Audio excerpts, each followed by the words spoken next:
প্রতি বছরই আমরা একটু একটু করে এগিয়ে যাচ্ছি। অনেক কিছু মেনটেন করেই কিন্তু একটা মানুষ মডেল হয়, একদিনে হওয়া সম্ভব না। বড় স্বপ্ন থাকলেই অবশ্যই মানুষ বড় হয়। অ্যাজ আ মডেলের পাশাপাশি আমি একজন হোস্টও বটে।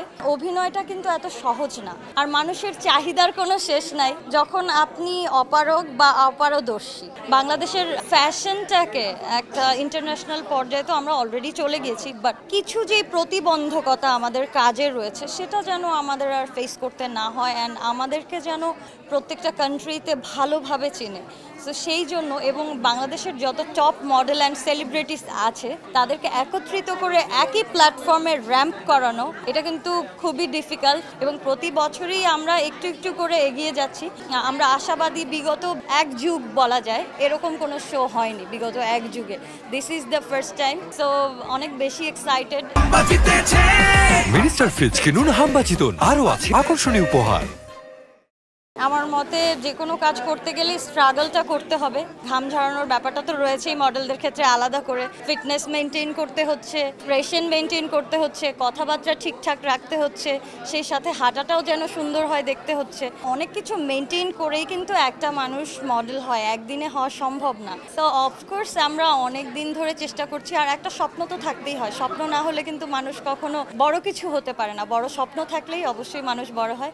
তো সেই স্বপ্নটা আসলে ছোটবেলা থেকেই ছিল। বড় স্বপ্নটা হচ্ছে একজন আর্টিস্ট হওয়ার। সেটা হতে পারে একজন মডেল হিসেবে নিজেকে আত্মপ্রকাশ করা, হতে পারে একজন উপস্থাপিকা হিসেবে, হতে পারে একজন অর্গানাইজিং টিম মেম্বার হিসেবে। তো সবভাবে আসলে চেষ্টা করা যাতে এগিয়ে যেতে পারি। একটা দিকে আসলে লেগে থাকা আমি এটাকে পছন্দ করি না পার্সোনালি, তবে অনেকে মনে করে যে একটা কাজ নিয়ে বিজি থাকলে ওই কাজটা অনেক ভালোভাবে করা যায়। বাট আমি সবসময় মিন করি যে, যেটা মনে করি যে একজন মেয়ে হিসেবে যে যদি আমি চাকরি করতে পারি, রান্না বান্না করতে পারি, নিজের take care, family take care করতে পারি, দেন অফকোর্স আমি মডেলিং, অভিনয়, উপস্থাপনা, নাচ গান যেটা খুশি করতে চাই, আমার যদি ইচ্ছা শক্তিটা প্রখর থাকে অফকোর্স আমি করতে পারবো।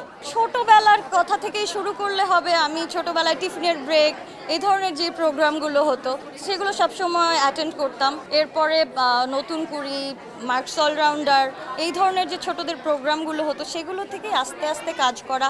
তখন তো আসলে আমাদের একটা নির্দিষ্ট কোনো স্পেসিফিক প্ল্যাটফর্ম ছিল না। তখন আমরা ভাবতাম হয়তোবা আমি নাচ করতে পারছি, আমি গান করতে পারছি, কবিতা আবৃত্তি করতে পারছি। তো আমার শুরুটা কিন্তু সব দিক থেকেই। আমার বাবা মা আমাকে সব কিছুই শিখিয়েছেন যে আমি যেটা বড় হয়ে ডিসাইড করব যে হ্যাঁ আমি এটাতে কমফোর্টেবল, তখন যেন আমি ওই ওয়েটা চুজ করে নিতে পারি। সো আমার কিন্তু অ্যাজ আ মডেলের পাশাপাশি আমি একজন হোস্টও বটে। সো আমি একটা রেডিওর আরজিও ছিলাম একটা সময়। তো যারা জানেন তারা অবশ্যই জানেন আমার পরিচয়। অভিনয়টা অনেক আগে করেছিলাম, কিন্তু এখন আর অভিনয় নিয়ে ততটা ভাবছি না, হয়তো বা কিছুদিন পরে ভাববো। কারণ অভিনয়টা কিন্তু এত সহজ না। একজন অভিনেতা হতে হলে তার ভিতরে অনেক গুণ থাকতে হয়। আর আমি মনে করি আমি যেটায় 100% কনফিডেন্ট মনে করব, যেই কাজটায় আমি শুধু সেটাই করব। আর যখন আমার সময় আসবে তার থেকে একটু এগিয়ে যাওয়ার, অবশ্যই আমি অভিনয় বলেন বা নাটক, সিনেমা, যে কোনো সেক্টরে হয়তো বা আমার যখন মনে হবে যে হ্যাঁ I am confident to do, so অবশ্যই করব।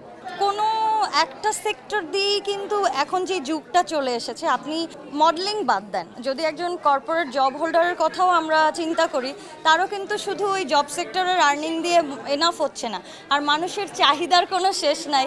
সো আমি যখন একটা নির্দিষ্ট অ্যামাউন্ট আর্ন করতে পারছি তখন আমার চাহিদা, এক্সপেন্স সব কিছুই বাড়বে। সো এটার কোনো শেষ নাই। অনেকে মনে করেন আমার জন্য এটা এনাফ, আর অনেকে মনে করছে না আমার আরও দরকার। সো এখন এটা ডিপেন্ড করে মানুষের মেন্টালিটির উপরে। অনেকের হয়ে যাচ্ছে বেশ ভালো মতোই, আর কারো কারো হয়তো বা হচ্ছে না, বাট ডেডিকেশন আর লেগে থাকলে অবশ্যই হবে। অ্যাকচুয়ালি প্রতিবন্ধকতা শব্দটা তখনই আসে যখন আপনি অপারগ বা অপারদর্শী।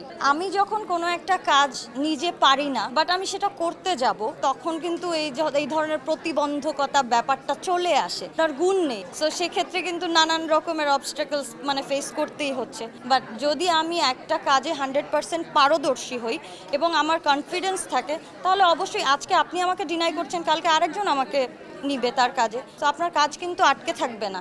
আপনি যখন প্রপারলি কোনো কিছু শিখে কাজ করতে আসবেন, আপনার কোনো প্রতিবন্ধকতা সামনে আসলেও সেটা আপনাকে আটকাতে পারবে না। এখন এটা ডিপেন্ড করছে একজন মডেল বা একজন আর্টিস্টের উপরে যে সে কি ফেস করবে, কোন ওয়েতে যাবে, কোন ওয়েতে যাবে না।